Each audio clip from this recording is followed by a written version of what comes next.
répétition de 9h moins le quart. Ah, 8h moins le quart.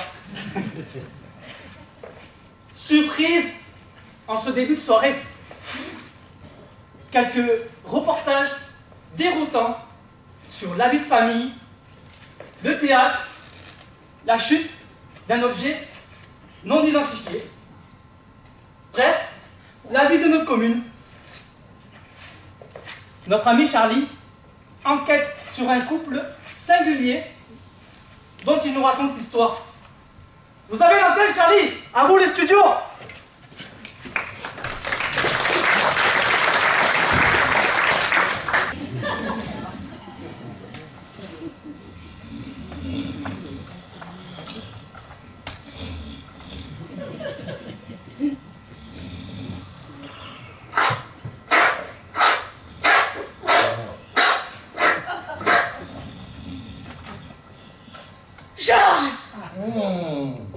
Georges, tu as entendu? Qu'est-ce qu'il y a? Mais tu n'as pas entendu? Mais quelle heure il est? Mais ne me dis pas que tu n'as pas entendu. Oh si, j'ai entendu que pour la 5e fois, tu me demandes si j'ai entendu. Georges, j'ai entendu des pas. Des pas là. Derrière la porte. Des pas? Oui. Mais quels pas? Des pas qui couinent et puis qui crient et puis qui recouinent. Qui recouinent? Oui. Comme s'ils se reprochaient d'avoir crissé. Et puis... Et puis après ils ont hésité. Entre crisser et couiner. Ah, tiens donc. Et qu'est-ce qu'ils ont fait? Eh bien ils ont couiné. Et c'est pour ça que tu me réveilles à 3h30 du matin. Pour des pas qui couinent.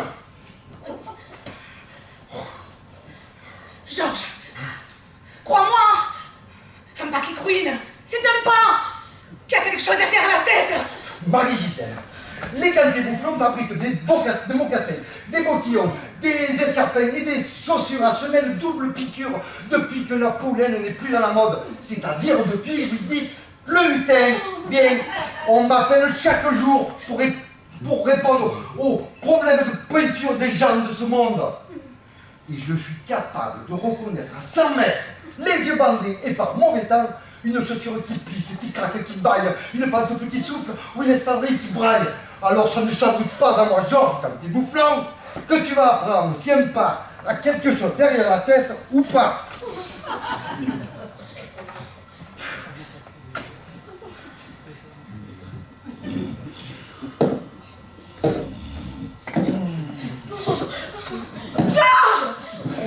Ça recommence. Et cette fois ça craque-pouite. C'est très mauvais signe. Marie-Gisèle, est-ce que tu veux ma fille? Mais enfin, Georges, tu es sourd ou quoi? Ça sert le patibulaire à plein nez. Fais quelque chose. Oh, réponds. Est-ce que c'est ma faillite que tu veux? Donc, tu sais pourtant à quoi tient la réussite de la chaussure quand t'es mouflon? À mon sommeil. Si je ne dors pas, je chausse mal. Et si je chausse mal, je n'en dors plus la nuit. Et en un mois, mais c'est la crise, le crack. Mais qu'est-ce que tu préfères? La crise? Le crack? Ou la vie? Mais puisque je te dis, il n'y a personne derrière cette porte. Mais alors, qu'est-ce qui craque-pouite depuis 10 minutes? Bon, je sais pas moi, un chat, un rat, le chauffage.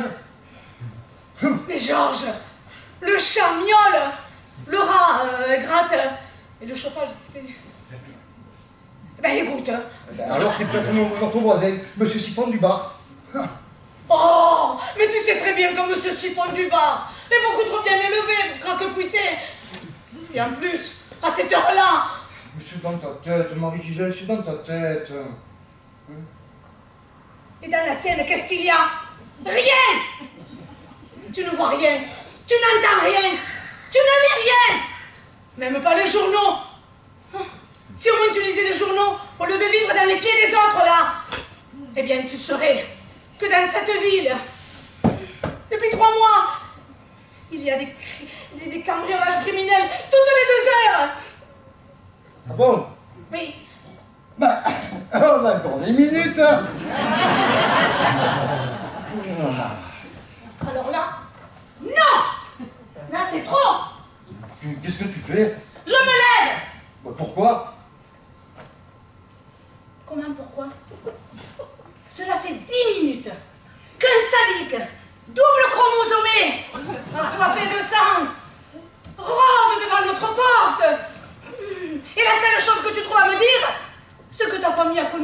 le hutin. Et tu voudrais que je partage une seconde de plus ta couche? Non! Marie-Gisèle! Il n'y a plus de Marie-Gisèle, Georges. L'été me tombe des yeux. Mais quoi? L'été! Je vois clair tout à coup. Tu m'apparais tel que tu es. Après 10 ans de mariage, je découvre ton vrai visage. Une bouillotte de lâcheté tiède. Et il aura fallu qu'il y ait menace à la demeure. Tiens. Péril! Quoi? Péril à la demeure! Non. Menace. C'est fini l'étouffement, Georges. À partir d'aujourd'hui, je suis libre. Je respire. Ma langue est à moi. Et je dis menace à la demeure. Et si tu n'es pas content, oui, c'est tout semblable au même. Mais qu'est-ce que tu cherches exactement? Hein? À me ruiner? À me pousser à la famine? Parce que je mange des miettes, des topinambours sur des tapis usés? Hein? Quand je pense que j'ai perdu mes 10 plus belles années à vivre à tes côtés, à côté d'un vendeur de tatane. Oui, car tu n'es qu'un vendeur de tatane, un sonneur de pompe, qui au premier assassin venu, lui largue sa propre femme, moi, une moisson floripentade. Parce que, figure-toi que, ma famille aussi a connu Louis X le hutin. Mais nous, les moissons floripentades, on ne leur vendait pas des gros, le roi. On les éduquait. C'est d'ailleurs un moisson floripentade qui a appris à lire à Pépin le Brun quand il était tout petit. Alors, hein? Alors ça, c'est la meilleure! Ouais. Comment tu l'as appelé, le soldeur de tatane, quand tu l'as rencontré pour la première fois au bal? Comment tu m'as appelé quand je t'ai offert une pantoufle de verre? Mon prince charmant, tu m'as appelé. Hein? Alors ne le ramène pas avec ton Pépin le Bref, parce qu'il ne marie même pas à la cheville, Pépin le Bref. Hein? Quoi? Tu oses insulter un ami de mes parents qui était la générosité même, alors que toi, pour me conquérir, tu n'as été capable de m'offrir qu'une pantoufle. Même pas la paire. Et en plus, tu sais quoi? Elle ne m'allait pas. Elle ne t'allait pas? Non. Une pantoufle gantémouflante que j'avais fait de mes propres mains, elle ne t'allait pas? Non. D'ailleurs, rien de ce que tu m'as fait ne m'a jamais été. Oh là là. Mais si j'avais su, j'aurais dû écouter ma mère, moi, et épouser un des nôtres, un preux. Mais tu sais ce qu'ils en faisaient des mégères de ton cru, les preux, Pépin et les autres, ils les balançaient du haut de leur donjon. Et de joie, ils se peignaient une courroie blanche sur le gonfadon. Est-ce que je t'ai balancé une seule fois du haut d'un donjon? Réponds. Oh mais, j'aurais adoré ça. J'aurais adoré ça. Ben oui, j'aurais adoré que, pour une fois, eh ben, tu me donnes la seule chose que je désirais vraiment. La poésie. Galoper sur les plages accrochées à ta selle. Manger à pleines dents de la viande crue. Rouler notre désir sur la vague océane. Saisir l'aube et le vent. Enfin vivre, quoi. Et tous nos étés ou toutes les plages, tu les as oubliés? Tous nos après-midi à pied dans l'eau, où je te chantais à perdre de voix. Qu'il est beau le soleil, qu'il est beau, il est vermeil, il dort à notre peau, qu'il est beau. Tu les oublies, ces moments de joie intense. Hein? Non, Georges. Quand même. Toi, en short et maillot de corps, sous un parasol. Mais ça ne s'oublie pas. Ça vous marque à vie, comme un cauchemar qui vous hante à jamais la rétine. Et bien alors, hein? Tu vas voir au loin maintenant, hein? Mais qu'est-ce que tu attends? Comment, qu'est-ce que j'attends? Eh bien pour aller voir, pour sortir, pour te battre. Pourquoi veux-tu que ça me batte avec le voisin? Et le concierge que t'as réveillé avec tes cris d'autruche? Hein? Le concierge, j'en étais sûre. Tu nies l'évidence. Même la tête sur le billard. Le bio. Non. Le billard. On n'est plus au Moyen-Âge. Bon, faudrait savoir, hein.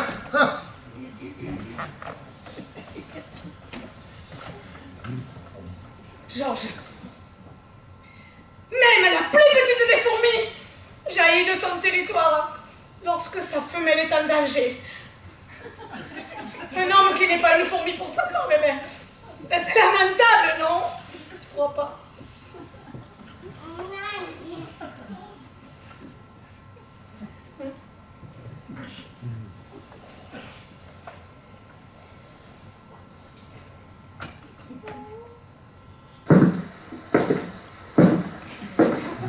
Georges,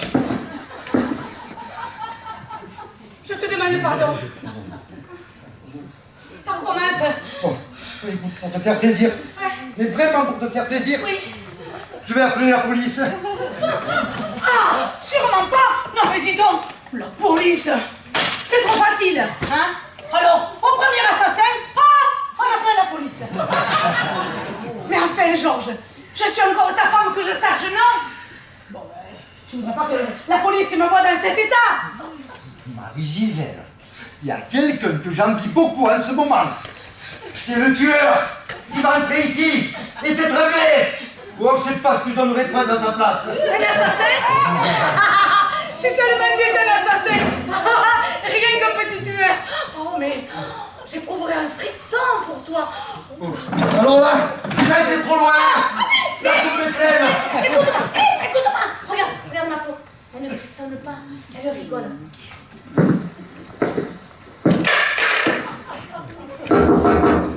Georges, je te demande pardon. Non, c'est moi. Tu m'aimes? Oh oui, mon cœur, ça, je ne fais rien. Oh, tu es ma petite fourmi, tu sais. Oh, tu es vraiment ta fourmi? Oui, mon chéri. Oh, merci. Oui. Georges, j'ai peur. Mais je suis là, ma vie.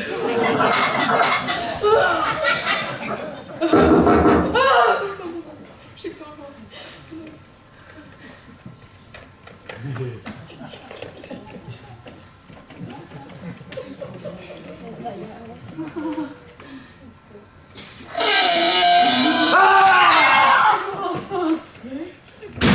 Messieurs, dames, service de réanimation des couples. Ah, Ah oui, on l'avait oublié celui-là.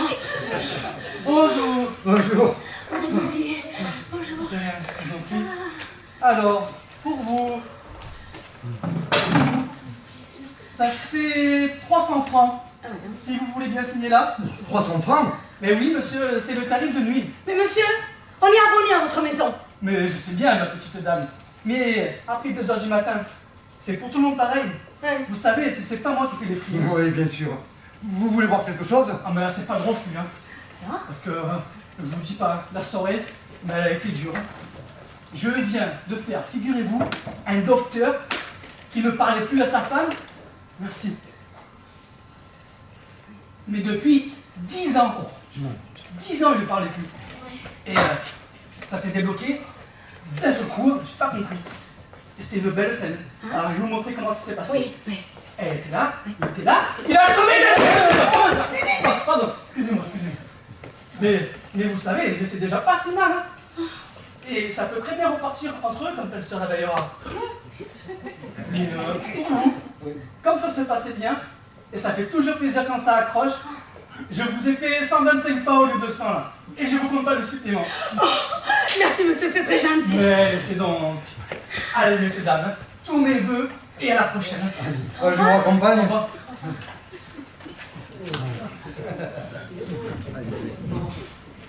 Ah, monsieur, votre dossier. Ah, merci. Oh là là, mais qu'est-ce qu'il est bien ce monsieur. Ah oui, on a vraiment bien fait de s'abonner à cette maison, hein. Oui, non seulement ils ont un personnel qualifié et sérieux, mais en plus, oh, qu'est-ce qu'ils présentent bien. Ah ouais.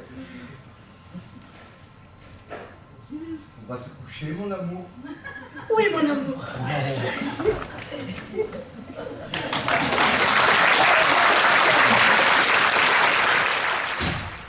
Un événement théâtral d'importance a lieu cette semaine. La reprise tant décriée de Phèdre par Simone Jacquemin au Théâtre de la Ville. Simone Jacquemin, après de nombreuses années de galère et de nombreuses cures, oh, pardon, excusez-moi, il réalise une performance que l'on n'espérait plus d'elle. Oh, Fed, à vous le théâtre de la vie!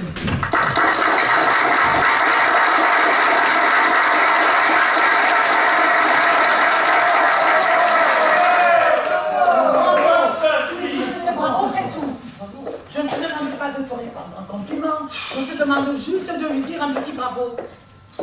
Mais attention, qu'il sonne quand même un peu, pas appuyé, d'accord, mais qu'elle ne soit pas obligée de te faire répéter. Je ne peux pas. Tu ne peux pas dire bravo. Non. Même un petit bravo. Non. Mais c'est quoi? C'est le mot qui te gêne. Non, c'est ce qu'il veut dire. Ce qu'il veut dire. Si tu le dis comme bonjour, déjà il veut beaucoup moins dire ce qu'il veut dire. Ça veut quand même dire un peu félicitations, non? Oui, mais pas plus, alors vraiment pas plus. J'ai haï cette soirée. Tu es consciente de ça, Louise? J'ai tout détesté. Les décors, les costumes, la pièce et elle. Surtout elle. Mais justement, comme ça, tu n'es pas obligé de lui dire que tu n'as pas aimé. Tu lui dis juste un petit bravo et c'est fini. Tu es débarrassé et moi j'enchaîne. Tiens, regarde, j'ai trouvé sa loge. Elle est là. Voilà. Je n'y arriverai pas. Jean-Claude, tu as vu où elle nous a placés? Au 6e rang d'orchestre, au milieu de tous les gens célèbres. Mais elle n'était pas obligée. On n'est pas connus. On est même le contraire. Elle a fait ça pour nous faire plaisir. Ah mais je vais éprouver aucun plaisir. Mais c'est bien pour ça que je ne te demande pas de me dire merci. Merci, là d'accord. Ça pourrait avoir un petit côté hypocrite. Mais bravo, franchement, bravo. Mais c'est rien, bravo. C'est un petit sourire. Même pas, c'est regarde. Une lèvre. Voilà. Qui se retrousse à peine. Je te dis que je n'y arriverai pas. Alors dis-le 2 fois. 2 fois? Oui. Bravo. 2 fois, ça glisse tout seul. On ne se rend même pas compte qu'on l'a dit. Ça file, on n'a même pas le temps de penser à ce que ça veut dire. C'est un peu comme... oh pardon. Quand tu dis oh pardon, tu n'as pas vraiment l'impression de demander un pardon, de réclamer une absolution pour ta faute. Non, c'est un mot qui t'échappe. Et pourtant, le mec là, sur qui tu viens de renverser ta bière qui a envie de t'égorger, en t'entendant dire oh pardon, ben, ça pèse aussitôt. Comprenant que ce n'est pas un goujat qui va attacher sa veste, mais un homme bien élevé, il devient à son tour en te répondant « Je vous en prie ». Phrase dont lui-même ne saisit pas le sens, sinon l'idée de se courber main jointe devant toi, en priant, lui aurait tout envie de la prononcer. Et pourtant, eh bien, il a dit « Et vous vous séparez, mais sans insulte ni guerre, presque amis ». Prouvant que 10 000 ans de civilisation n'ont pas été vains, puisqu'ils ont réussi à remplacer chez l'homme le désir de l'égorgement par celui de la courtoisie. Et c'est pour ça, Jean-Claude, que j'aimerais que tu dises un petit bravo à Simone, mais juste pour qu'elle ne pense pas que mon mari a échappé à la civilisation. Est-ce que tu comprends? Est-ce que tu comprends? Qu'est-ce qui te prend à parler comme ça sans t'arrêter? On vient d'entendre ta soeur pendant presque 3h30. Parler. J'ai cru mourir.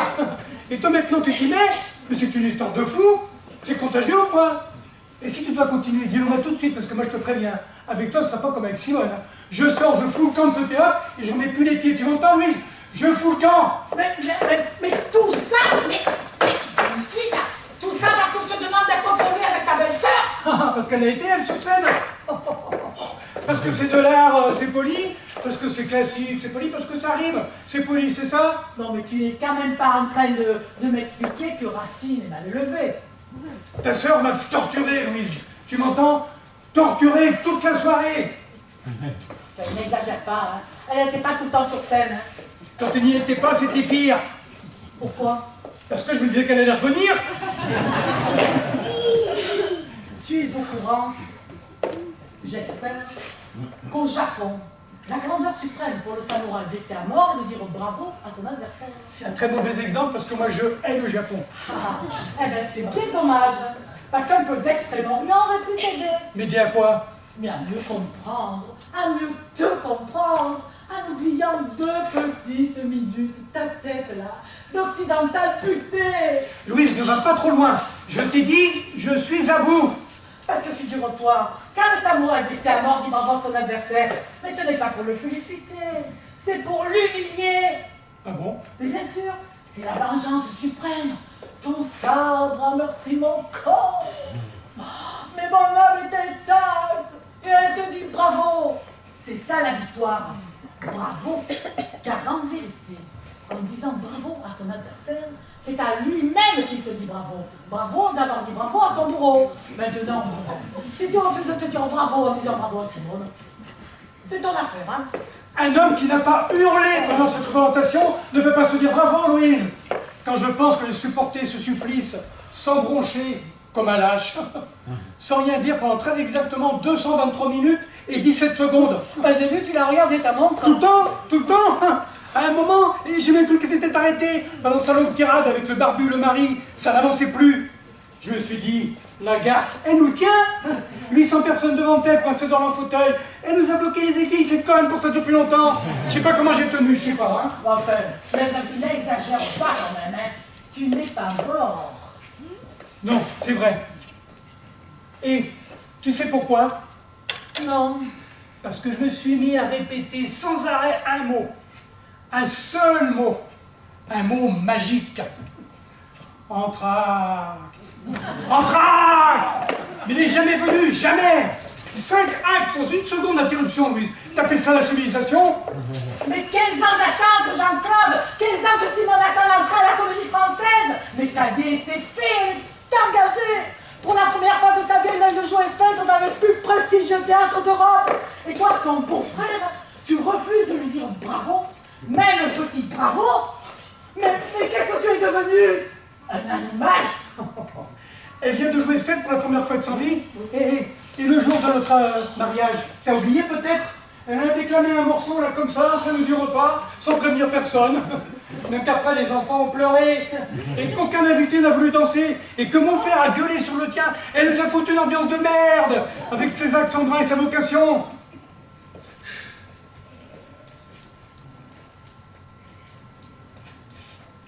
Oui. Pourquoi es-tu venu, Jean-Claude? Pardon? Pourquoi tu m'as accompagné à cette générale? Tu plaisantes, hein?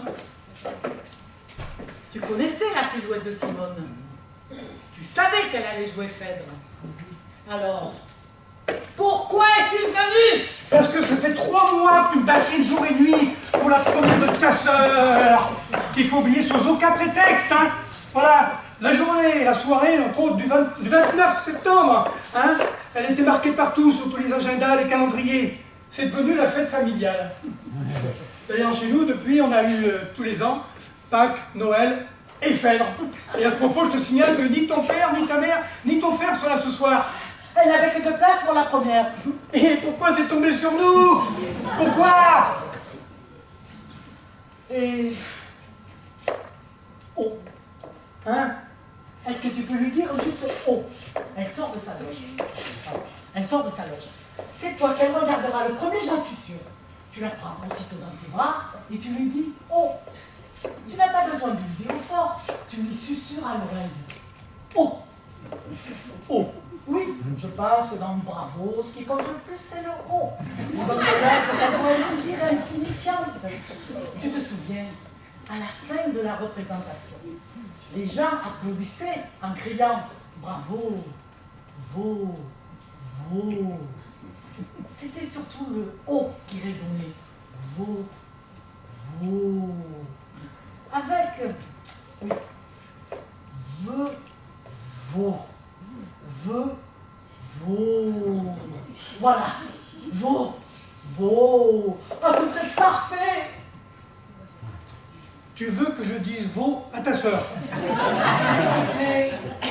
Veau? Oui. Oui. Est-ce que le moment n'est pas venu de faire le point sur notre couple? Oh, mais j'en étais sûre. La fuite, l'esquive, la tangente.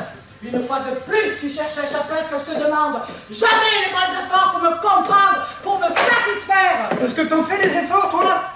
Beaucoup, Jean-Claude, beaucoup.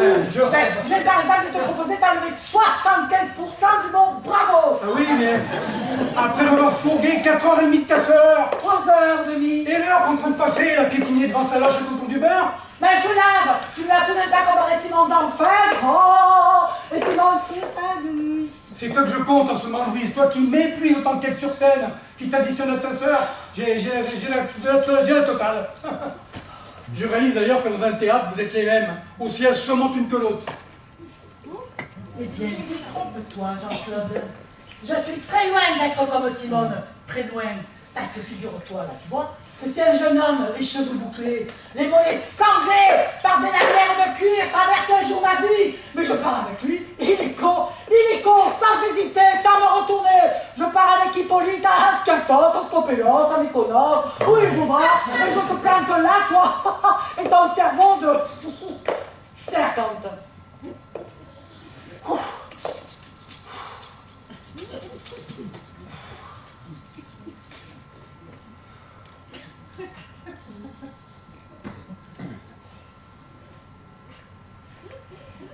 Tu ne dis rien? Non. Ça ne te fait rien? De quoi?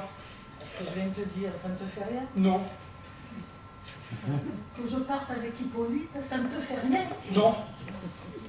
Même sur une île grecque? Non. Cerveau de Sélacanthe, c'était dans Phèdre? Non, non. On aurait dit. C'est normal, ça vient du grec koalos. Creux. Il y a Kenta. Et puis, c'est un gros poisson. C'est notre ancêtre avant le singe. Ah, quand même.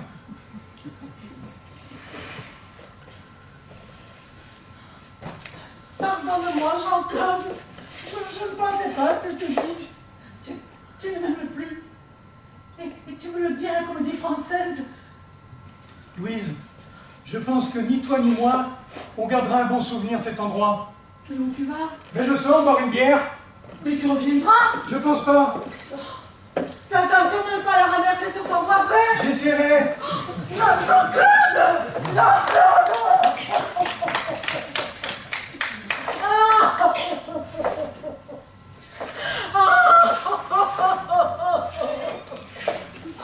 Tu es là, ma chérie!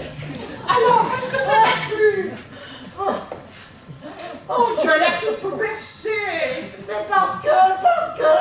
Oh, c'est parce que c'est une pièce qui parle très fort aux femmes. Non, c'est parce que... Parce que c'est bouleversant d'avoir sa sœur applaudie pendant au moins 20 minutes. Jean-Claude m'a quitté. Quoi, ton mari? Oui. Mais comment il t'a quitté? Là, maintenant.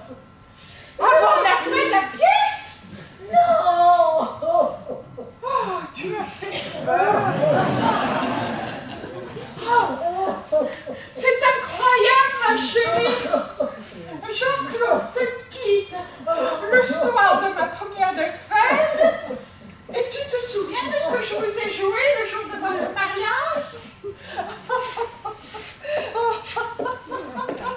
Bien sûr que je m'en souviens. Pauvre connasse. Merdeuse ordure. Oh, mais qu'est-ce que j'ai dit de mal? Enfin, Louise, à moi tu me dis rien? Même pas un petit blanc? Un tout petit promenade?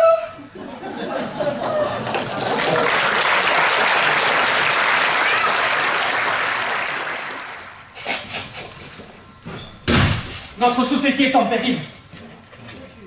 Au sein même de la famille, hein. L'incompréhension, le doute s'installe. Internet, portable, n'arrange rien. Les générations s'affrontent, ne s'écoutent plus. L'amour filial va-t-il finir par triompher? Un reportage poignant par Thierry Levaux. Ben là, ça y est, je le dis là maintenant.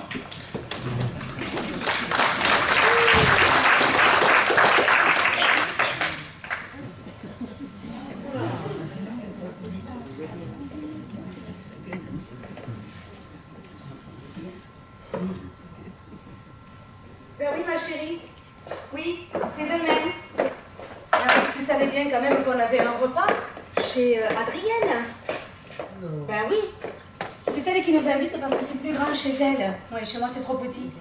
On sera 9, je crois. Il y aura Gérard, Colette, Henri et Marité, Pascal, Annie Hugo, tu la connais? Oui, oui, Robert sera là. Oui, oui, oui. Ah ouais. Je crois que Pascal va venir avec une amie. Annick, je crois. Oui. Bon. Bon, alors on le fait chez Adrienne. Hein. Tu apportes quoi? Un gâteau. Bon, je crois que Colette, elle fait une pizza, un truc comme ça. Et Gérard et Henri apportent le vin. Ouais. Je crois que Robert apportera le pain aussi. Ouais. Bon, allez, chérie. Oui, je te laisse parce que je viens d'arriver chez mon père et il s'impatiente. Oui. Alors, 21h. Oui, mais je t'enverrai l'adresse d'Adrienne, oui. Allez, à tout à l'heure. Bisous, bisous. Tu me rappelles, je t'enverrai l'adresse d'Adrienne. Bisous.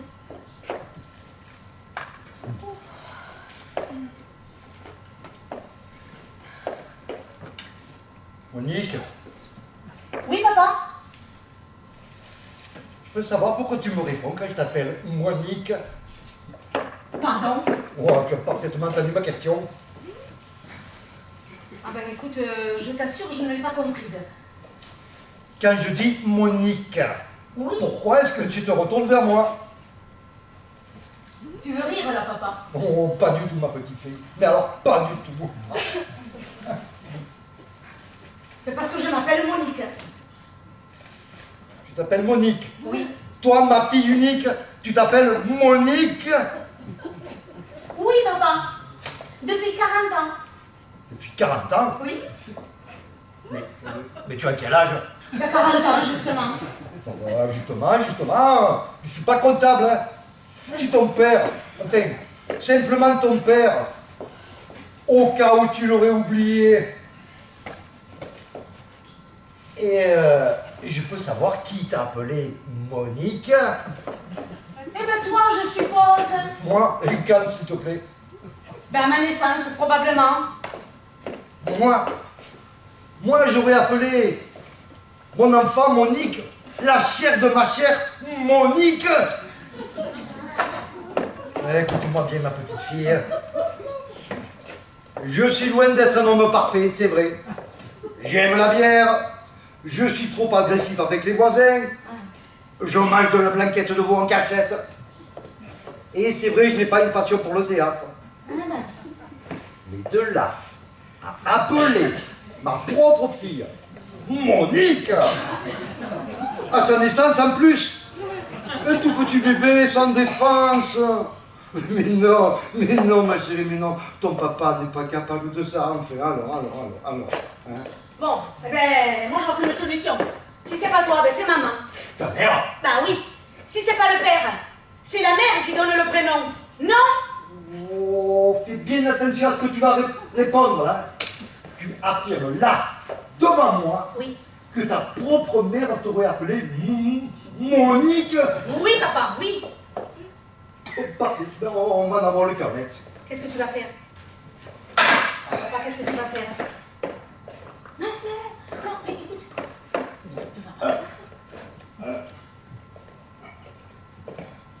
Allô chérie, c'est moi. Je te dérange? Oui. Et j'en ai pour 2 minutes. C'est notre grande fille là. Elle vient de m'affirmer qu'elle s'appelle Monique. Mais oui. Oui, t'as bien entendu, Monique. Ça l'étonne beaucoup. Mais moi aussi.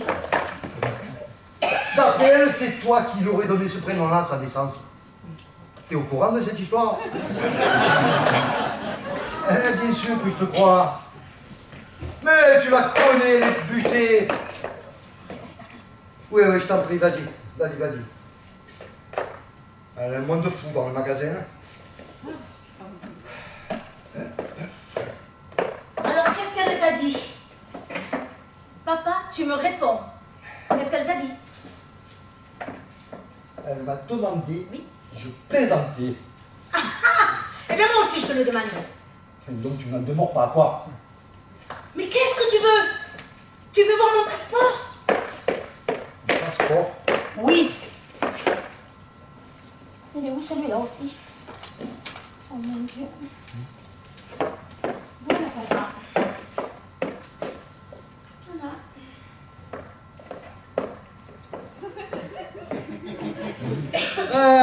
Mais j'ai compris. Moi, quel crétin je fais.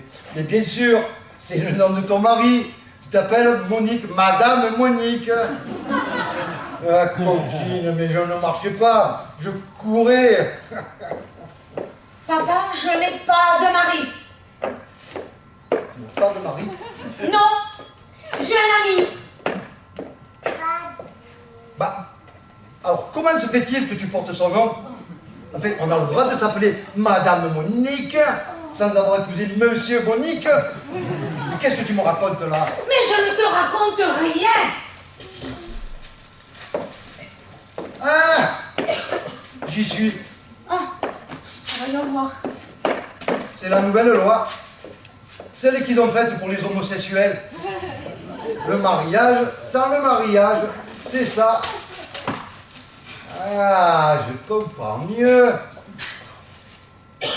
Et Oui. ton mari est homo et tu as honte de me le dire. Et voilà toute l'affaire. Ah, mon pauvre petit chou. Tu sais, tu connais bien mal ton père. Et sache que si tu es heureuse, je le suis. Peu importe avec qui tu vis. Encore une chance que nous ne t'ayons pas appelé Monique. Quand tu te racontes aujourd'hui, tu t'appellerais Monique.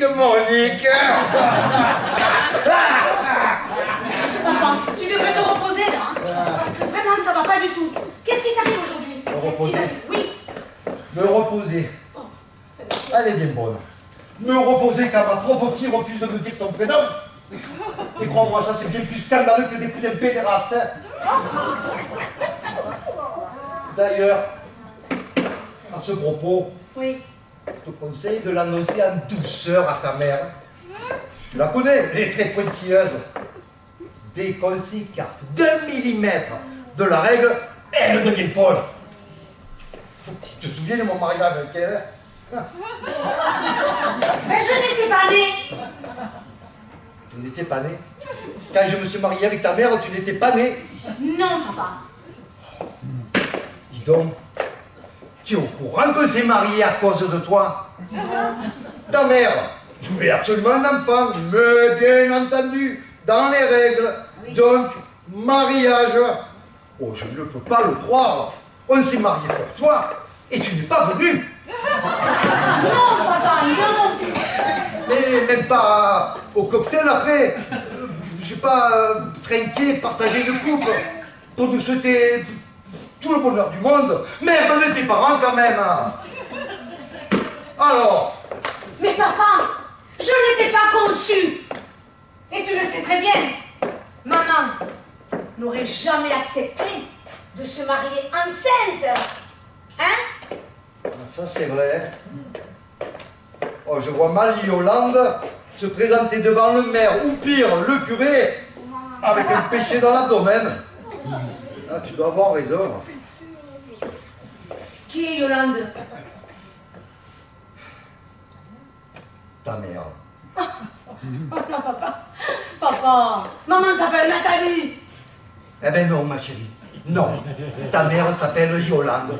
Comme sa mère, sa grand-mère, sa tante, sa sœur, ses cousines.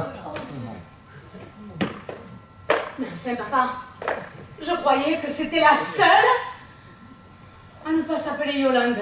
Eh ben non, ma chérie. Comme toutes les autres filles de la famille, ta mère s'appelle Yolande.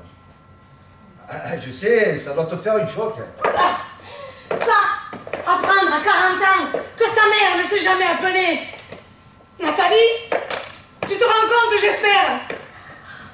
Mais j'ai fait tout ce que j'ai pu pour que tu l'apprennes le plus tard possible. Mais je savais bien qu'un jour, tu serais obligé de te le dire, mon bébé, mon cœur, ma praline.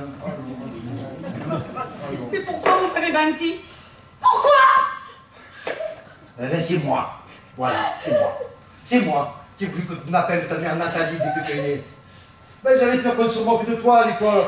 Et que tes copines rigolent en apprenant que ta mère s'appelait Yolande.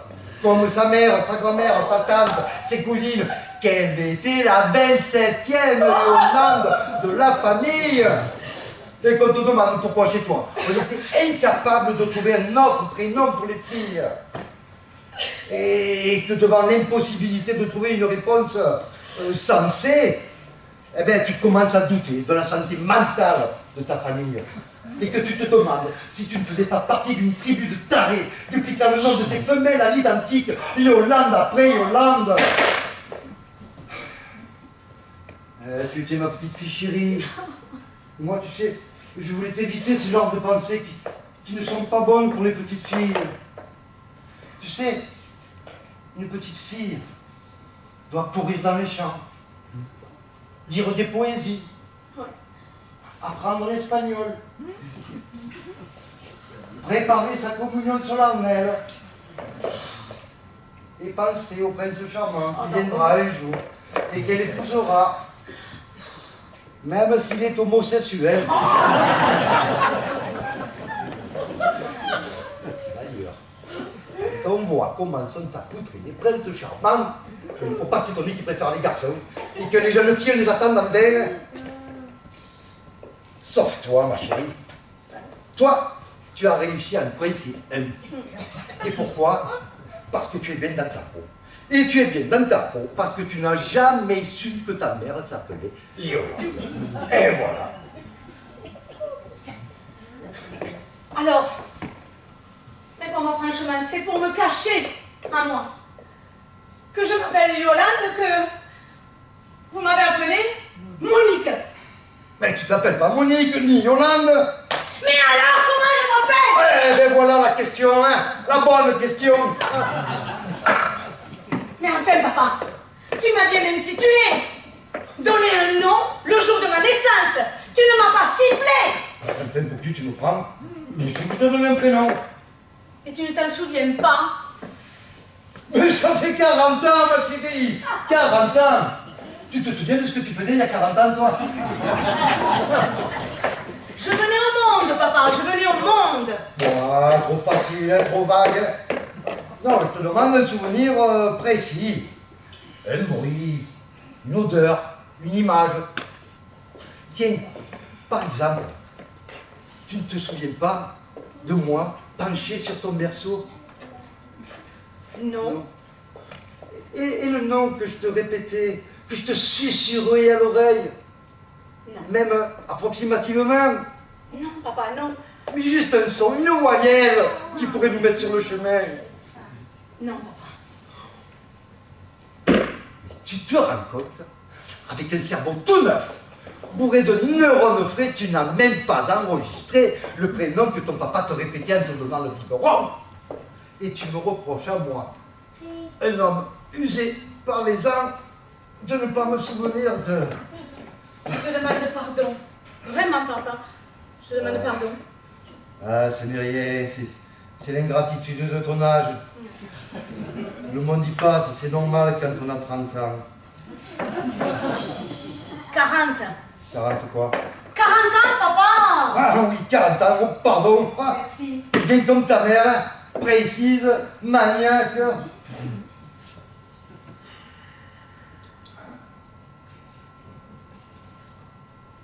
Qu'est-ce qu'il y a? Ça va pas? J'ai dit quelque chose qu'il fallait pas. Si, tout va bien, papa, tout va bien.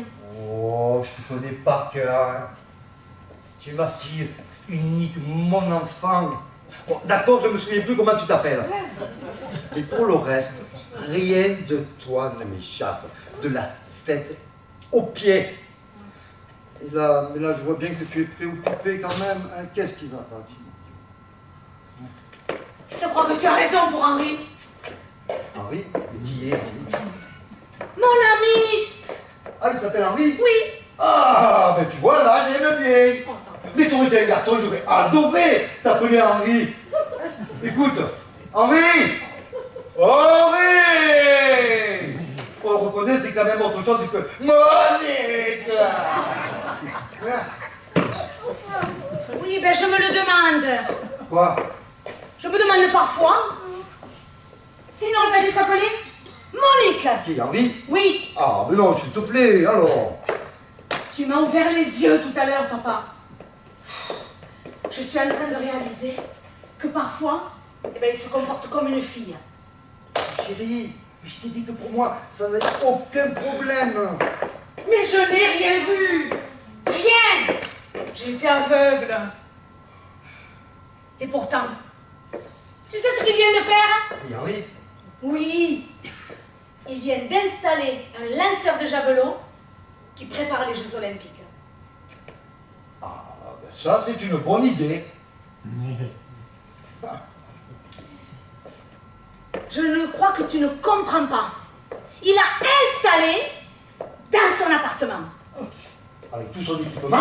Bon, parce que les lanceurs du javelot ont un équipement considérable. On croit souvent qu'ils ont juste un sac et leur basket avec un javelot, mais c'est totalement faux, hein. Parce que tu t'intéresses au javelot, toi. Ah, pas vraiment, on peut pas dire que ce soit mon sport favori. Mais j'ai toujours un œil sur le javelot. Et d'ailleurs, je ne comprends pas qu'on n'ait jamais remporté la moindre médaille dans cette discipline. On ne peut pas, d'un côté, Oui. être les meilleurs du monde en football, et de l'autre, de véritables merdes au lancer de javelot. Il y a quelque chose qui tourne pas rond. Tu es bien d'accord? Mais je m'en fous.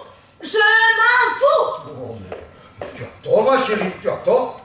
Je ne crois pas qu'on pourra se cacher éternellement de cette réalité et faire comme si ce problème n'existait pas. Bon, d'accord, dire que j'ai fait quelque chose pour qu'on sorte du trou, non, c'est vrai. Je n'ai pas levé le petit doigt. Tandis qu'Henri, lui, fait, d'après ce que tu me dis, Oui. a fait un geste. Pas lui jeter la pierre. Hein. Tu veux dire que tu l'approuves? Bah, écoute, quand même.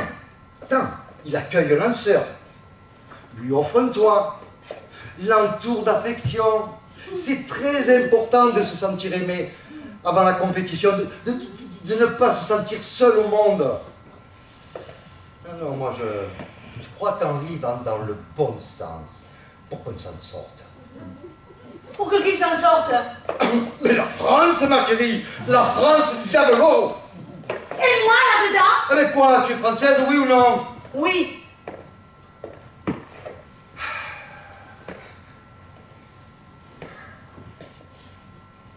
Tu es malheureuse avec lui, très malheureuse. Oui, papa. Ah, c'est sûr, ça va pas être facile de vivre avec un sportif, hein. Surtout de haut niveau. Mais papa, Henri, il n'est pas sportif. Je le dis. Il couche avec un sportif. Voilà, ça n'a rien à voir. Il couche avec un sportif, papa. Rien à voir. Non. Ça va rien à voir, rien à voir. Tu vas un peu vite, ma petite. Réfléchis. Un homme qui a compris qu'il fallait briser l'isolement de ces jeunes athlètes, trop souvent confrontés à une solitude atroce au sommet de nos montagnes, qui se retrouvent tous les soirs seuls dans une chambre minuscule sous la soupente d'un chalet minable. Eh bien, cet homme-là, que tu le veuilles ou non, est un grand monsieur du sport. Et si j'étais plus nombreux à aimer vraiment, comme il le fait, ces jeunes sportifs, il y a belle lurette que le javelot hexagonal aurait relevé la tête. Hein. Alors moi je dis bravo, Henri, et je suis fier de mon gendre.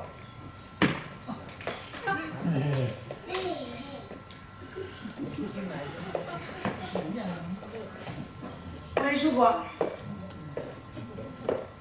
Papa, j'ai peur qu'il ne revienne jamais. Ah, ne dramatise pas. Ne dramatise pas, ne dramatise pas. Il me fuit de plus en plus. Alors, Tu lui as dit que tu t'appelais Monique? tu crois que c'est à cause de ça? Ah, ça n'a peut-être pas arrangé les choses, hein. Oh ben, il me l'a jamais reproché. Je te le jure. Il a peut-être refoulé Mon prénom. la haine de ton prénom. Mais tu sais, c'est dur de vivre avec quelqu'un qu'on a toute la journée appelé Monique. On peut avoir envie de tuer à force. Hein. Alors on refoule. Et on change son comportement pour cacher cette pulsion meurtrière. Et on cherche d'autres environnements pour l'oublier. Comme le javelot? Ben, ça n'est pas impossible. Ah ben je vois. Hein. Toi à sa place, on ne peut pas vraiment lui en vouloir. Hein. Eh bien alors... D'autant, je vais te dire un truc, que sa fuite dans une homosexualité positivement sportive, enfin, je veux dire une homosexualité utile pour un sport de G très en déclin, est une aubaine pour l'athlétisme français. Ah, tu sais, il aurait très bien pu t'étrangler. Alors, cette histoire tourne plutôt bien. Tu n'as pas à te plaindre. Oh ben alors c'est à cause de Monique. Quoi? Eh ben... qu'il est devenu homosexuel. Imagine qu'un jour, il se soit dit, mais toutes les femmes peuvent s'appeler Monique. Je vois. Pauvre Henri. Pauvre Henri, oui. Ça n'a pas dû être rose tous les jours pour lui non plus. Oui. Papa, Oui. c'est la première fois qu'on se parle autant. Ouais, peut-être. Hein. Ouais. Je ne me suis jamais sentie aussi proche de toi qu'aujourd'hui. Ah, mon bébé, ma petite fille, mon cœur joli, empraliné. C'est d'autant plus bête que je ne sache toujours pas comment tu t'appelles. Je suis désolée. Ah, c'est un peu de ma faute. Hein. Je devrais m'en souvenir. Mais non, c'est de notre faute à tous les deux, papa. On devrait s'en souvenir tous les deux. Après tout, il y a des choses plus graves que prénom dans la vie. Hein, tu sais. Ouais. Écoute, Ouais. tu es en bonne santé. Et moi aussi. C'est ça l'important, non? Ouais. Voilà. Tu sais ce qui me ferait plaisir?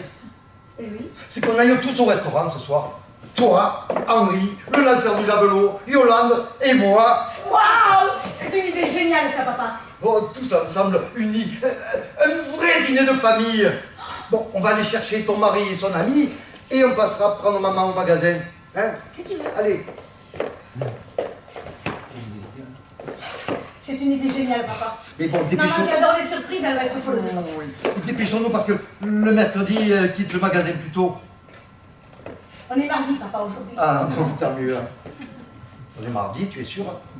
Certaine. Hein. C'est le jour où je donne des cours à l'université. Tu es à l'université?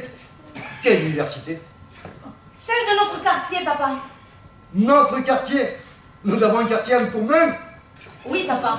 Nous habitons tous le même immeuble. Un immeuble. Oui, papa.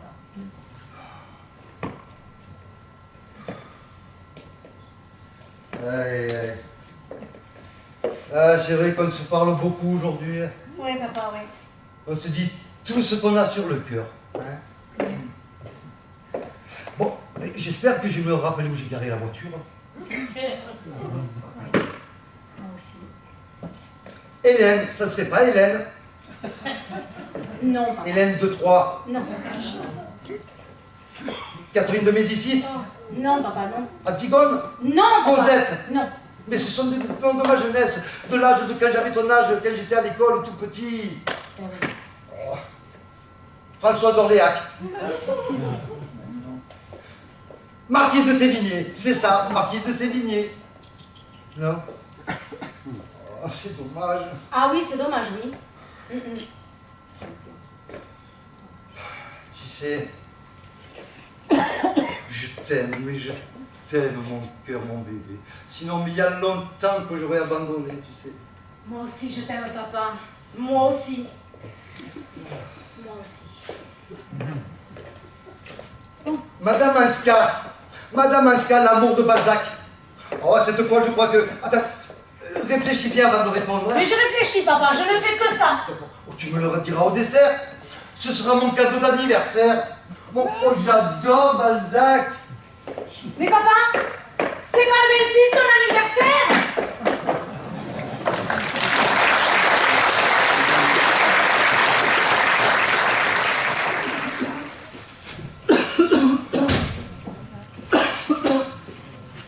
comment arrêter de fumer?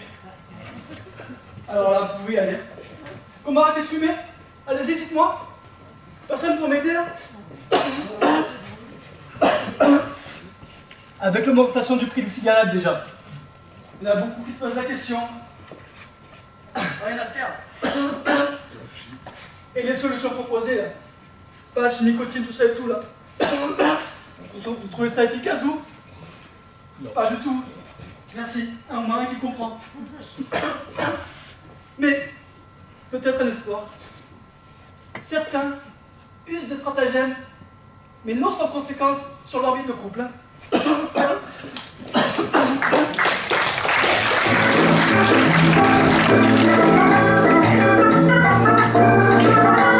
Chers clients, il vous reste 1 heure pour profiter d'une offre exceptionnelle au rayon ménager. 50% de remise sur nos sèche-linge. N'hésitez pas, on vous attend.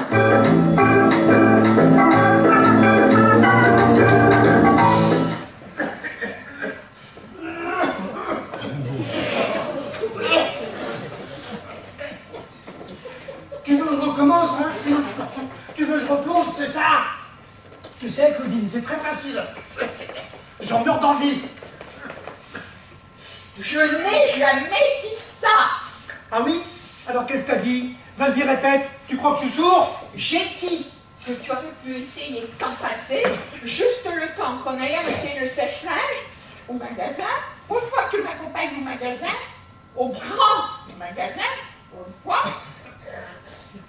La vérité, c'est que je te gêne. C'est ça la vérité. Je t'embarrasse. Tu as honte. Honte de moi. Réponds, Claudine. 3 ans au rayon ménager. 3 ans au sous-sol non ménager précisément. Alors genre, mets-toi un peu à ma place. Mais dis. Si j'avais une canne, tiens, un fauteuil roulant, tu me demanderais la même chose?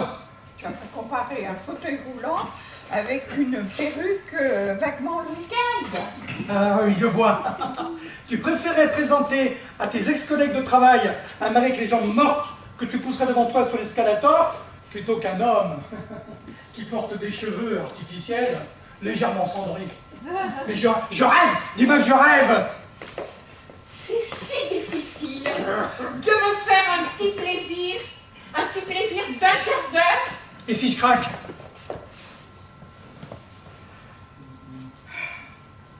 15 minutes. 15 minutes, ça ne durera pas plus. On dit bonjour à monsieur, tu peux t'en passer pendant 15 minutes. On dit bonjour à monsieur Mercier, le chef de rayon. Oh, la Claudine, elle a trouvé son mal, la Claudine.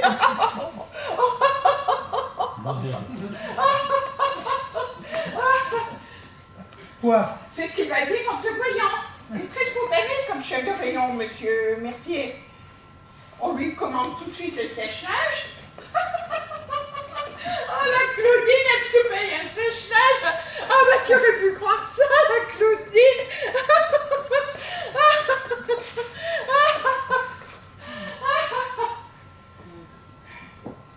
Il m'embrasse, on paye sans faire la queue. Je connais Martine, la caissière. Oh, Claudine, qu'est-ce que ça me fait plaisir. Dis donc, il est beau comme un Turc. Pas plus, elle dira pas plus, Martine, elle est courte. Quand elle a dit Turc, elle a tout dit. 15 minutes, tu l'enlèves. 15 minutes, tu la remets, s'il te plaît. Et si je craque, si j'en ai besoin, si tu peux pas me retenir, hein, comment je fais? On peut, par amour, on peut tout faire. On peut rester 15 minutes sans tabac. Enfin, Mais la cigarette traverse l'amour chez moi, Claudine. Tu le sais, hein? Ça fait 3 ans que je t'aime dur comme fer. T'as vu le corps de mes bronches? Charbon, 2 corons, j'en rallume une, c'est grisou tout bête. Hein?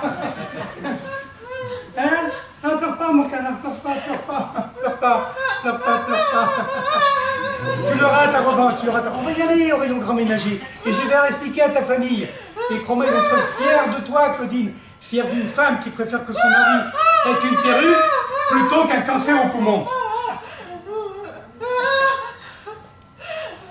Le problème, Jean, c'est que ta perruque, elle fait pas Louis XV. Ou Louis XVI. Non, Louis XVIII. elle fait tante. Tante, fiotte, tarloude. C'est les gens du quartier qui le disent. Quand ils te voient passer, c'est ça qu'ils disent. Ils sont communistes, les gens du quartier. Je leur ai tout expliqué.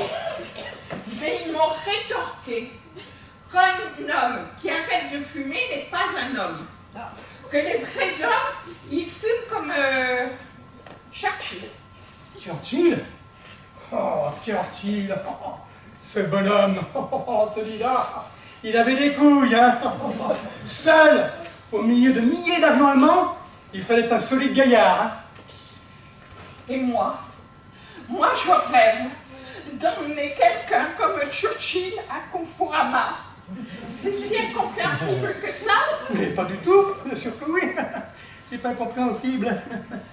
Alors, ce serait ça la revanche, que je retourne au magasin en tant que cliente, acheter mon sèche-linge avec mon mari, Churchill. C'est tout à fait d'accord.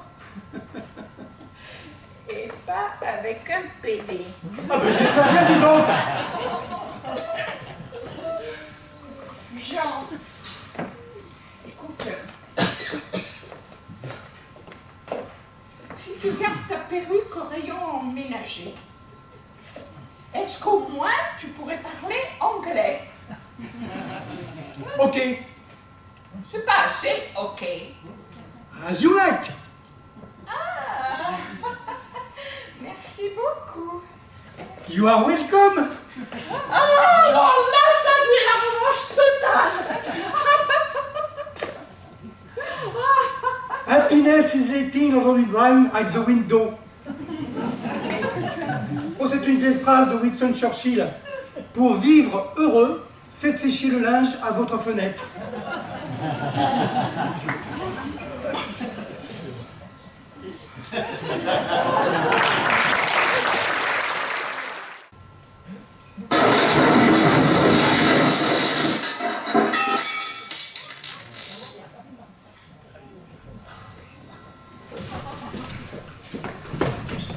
Flash spécial! Une importante information vient de tomber! Un engin énorme a traversé le toit d'une maison dans la Creuse. Nous ignorons l'importance des dégâts. Un reportage sur place de notre correspondant Samuel Ben de là-bas. Samuel, attends, je vais t'aider, j'arrive.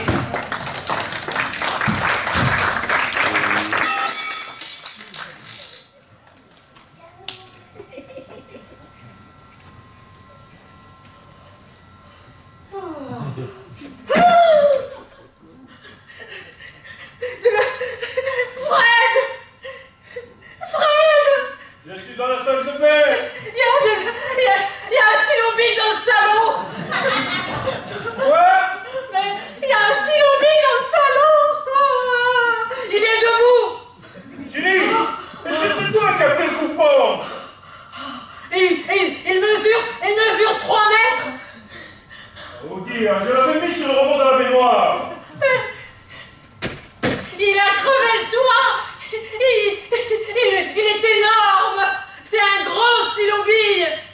Oh, mais qu'est-ce que tu as? Mais qu'est-ce que c'est que ça? Un gros stylo bille.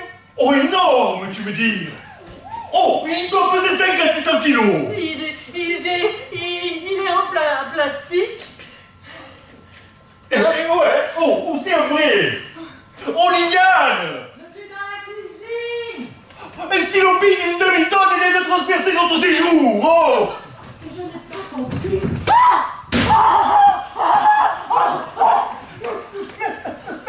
Mais qu'est-ce que c'est que ça?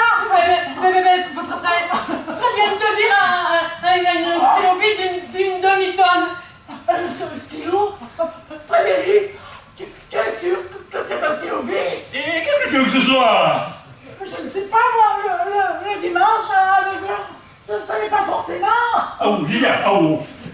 le capuchon, le corps par où passe l'encre, et puis la pointe avec la mine en métal. C'est toi Et moi quoi? qui as commandé un stylo bic d'une demi-tonne. Et pourquoi j'aurais commandé un stylo d'une demi-tonne?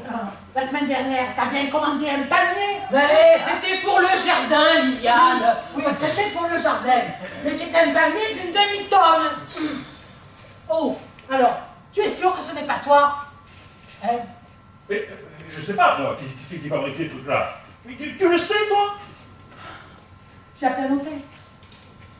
Bien noté. Sur Internet, tu ne te souviens pas, les tables de billard chauffantes. Hein? 3, et nous allons livrer Internet avec leur camion qui est synthétique à pelouse. Ça n'a rien à voir, ça, Liliane. Et maintenant, il écrase le plafond.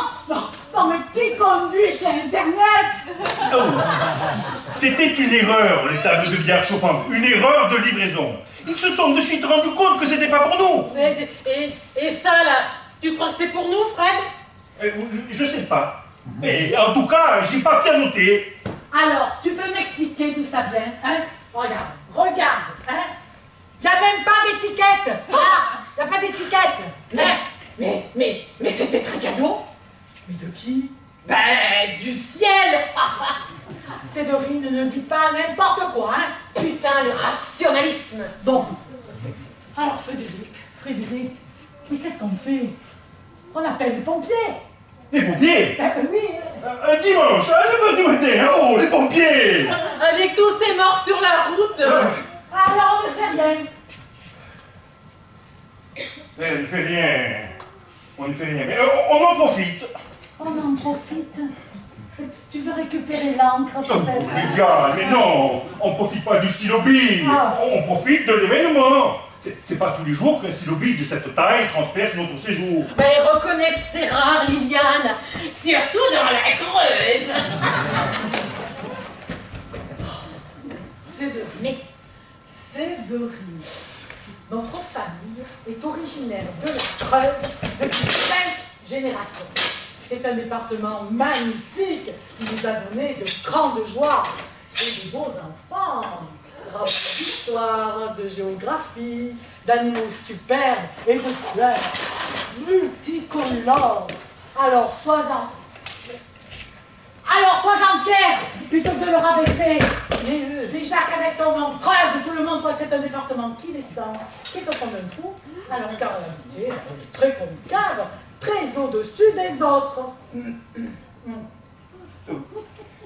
C'est peut-être pour ça qu'il a choisi la Creuse. Mais qui? Lui. Tu l'appelles lui?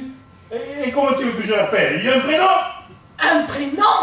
Tu voudrais qu'il ait un prénom? Oh, j'ai pas dit ça, Liliane. Un gros stylo bille avec un prénom? Ça serait génial. Frédéric. Oh, qu'est-ce qui se passe? J'ai l'impression que ça te plaisait que ce machin de plastique sont arrivés chez nous. Oh, pour une fois que c'est pas ta sœur qui débarque un dimanche avec ses enfants, c'est plutôt une bonne surprise, non? Ah, une bonne surprise. C'est une bonne surprise. Tu es à jeun, c'est pour ça. Tu n'as pas pris ton café. Et puis ça serait génial pour un dimanche. C'est tellement chiant le dimanche. Séverine. Si tu étais croyante, tu ne dirais pas ça. Pour les croyants, le dimanche est un jour de joie, de lumière. C'est le jour où le Christ est ressuscité. Oh, c'est vrai? Ça s'est passé aussi un dimanche. Ça s'est passé un dimanche. Mais comment ça aussi? Le même jour, c'est drôle, non? Mais Frédéric, tu ne vas tout de même pas comparer la sortie de notre Seigneur Jésus du tombeau avec l'entrée de ce machin en plastique chez nous. Et ce sont tout de même deux mystères, Liliane. Deux mystères du dimanche. Fred a raison. Non, Fred n'a pas raison. Parce que Fred oublie que la résurrection du Christ n'est pas un mystère, mais un miracle. Désolé. Ça n'a rien à voir. Jésus est réapparu après sa mort. Il est allé discuter avec les apôtres, il est monté au ciel. Il n'y a rien de mystérieux là-dedans. Tout le monde l'a vu. Eh ben, le stylo aussi, on le voit. Ah, Séverine, ne dis pas n'importe quoi, hein. Reconnez-le, et on le voit vachement bien, hein. Putain. Et si c'était un miracle en moderne? Oh, Séverine, mais je t'interdis. Mais Liliane, un miracle à la maison, ça serait d'enfer. Alors stop, maintenant stop. Et toi, basta così. Bon, Oh, Liliane. tu ne vas pas m'apprendre ce qu'est un miracle. Oh, je sais, tu sais tout. Oui. On est alors, quand même au XXe siècle. Ah, ben oui, ben oui. Et tu dois admettre que les miracles progressent. Non mais tu ne vas tout de même pas m'apprendre ce qu'est un miracle. Je te rappelle que nous sommes chrétiens dans ma famille depuis 25 générations. Et pas des Hugo, pas des Chésières, des chrétiennes de la Creuse, ceux qui ont arrêté les Arabes à Poitiers. Et c'est d'ailleurs pour ça que j'ai coupé ton panier dans le jardin. Oh! Ça rappelait de trop mauvais souvenirs. Et qui te dit que c'est un miracle chrétien?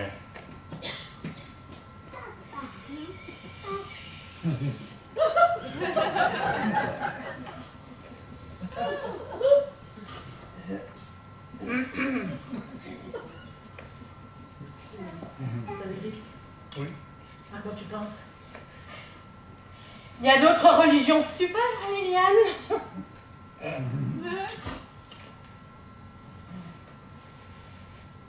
Allah? Tu penses que c'est Allah qui... Tout est ouvert.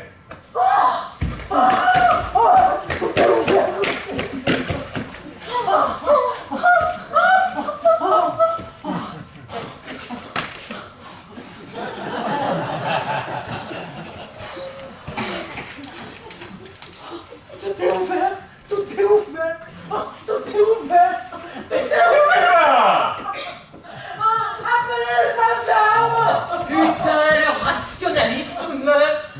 Oh, Liliane, tu vas appeler les gendarmes. Oh, et qu'est-ce que ça va faire, les gendarmes? Ils vont venir, ils vont prendre des photos, ils vont relever les empreintes.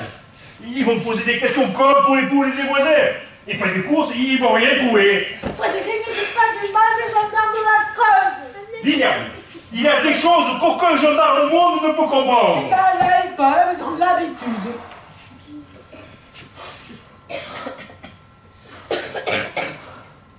Et si c'était autre chose?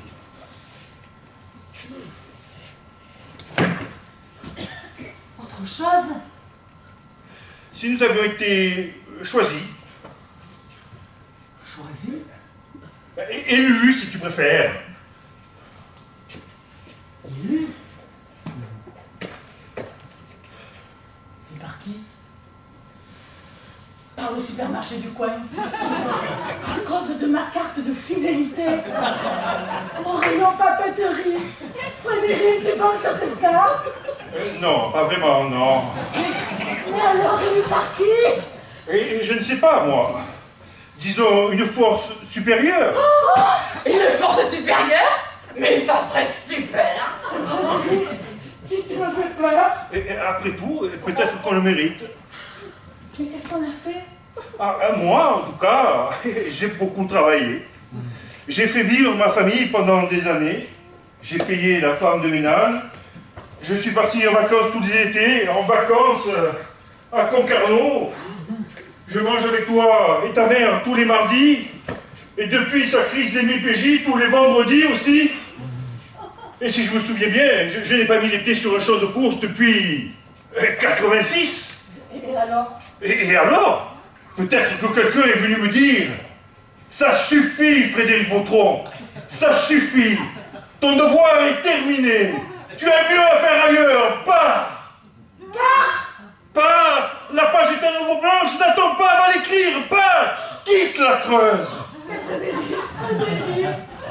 mais ce n'est pas possible. Mais qu'est-ce qui n'est pas possible, Liliane? Est-ce que ce matin, en nous réveillant, nous pensions possible que stylo bille de cette taille transporte notre séjour? Non, c'est vrai. Ah, ou désormais, tout est possible. Putain, le kiff. Bon, je vais préparer mes valises. Hein. Oh, dingue! C'est dingue! Frédéric! Quoi? Dis-moi la vérité. Quoi? Il t'a parlé. Mais lui, il t'a dit quelque chose. Oh, Diane, c'est un stylopie. Oh, ça n'a pas de bouche. Mais alors comment tu sais que tu dois partir? Diane, il y a des choses désormais que tu dois savoir. Je ne suis pas seulement un morceau de viande enrubanné dans un peignoir de bain. J'ai aussi une âme, une spiritualité matinale que j'ai cachée très longtemps aux habitants de la Creuse pour ne pas avoir l'air trop différent, car, disons-le, ils sont un peu terriens. Yeah! Frédéric, je t'en supplie. Mais regarde comme il bouge. Oh, j'adore quand Fred est appelé par Dieu. Appelez, voilà le terme. Oh, dès qu'il est passé, je l'ai capté et je l'ai décrypté. Pars, Frédéric Bautreau, pars, quitte la Creuse. Tu sais que c'est l'anniversaire de papa ce soir. En fait, c'est 102 ans. Ah, je sais. Alors, tout le monde sera là. Françoise, Jojo, Henri, Yvonne. Molo viendra? Non, Molo ne viendra pas. Sylvie et son frère. Sophie qui vient d'accoucher.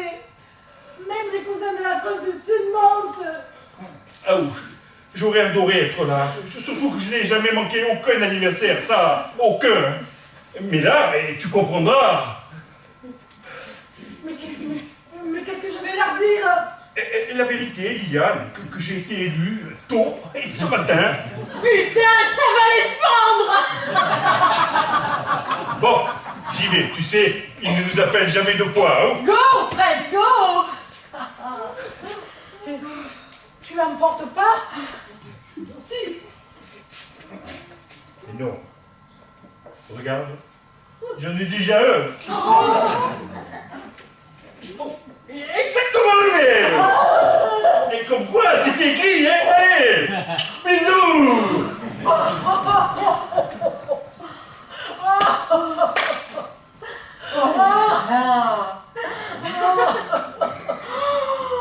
Putain, Liliane! Le stylo, il a écrit par terre! Non. Si! Juré! Mais qu'est-ce qu'il a écrit? Replante un palmier! Bien sûr, j'aurais dû appeler le gendarme.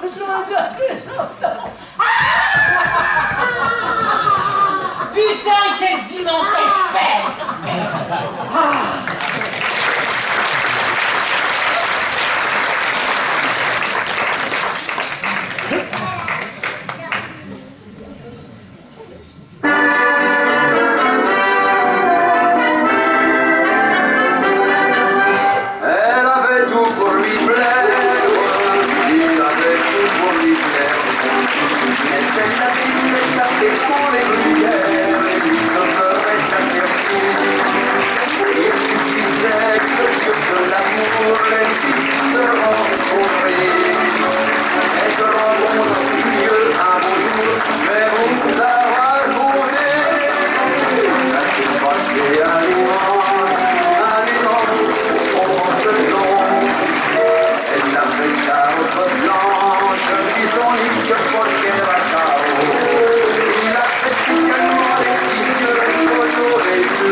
Merci d'être venu si nombreux.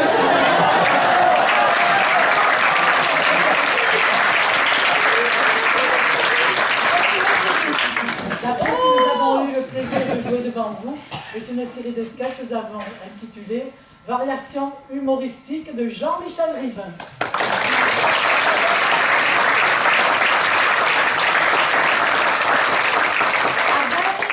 Avec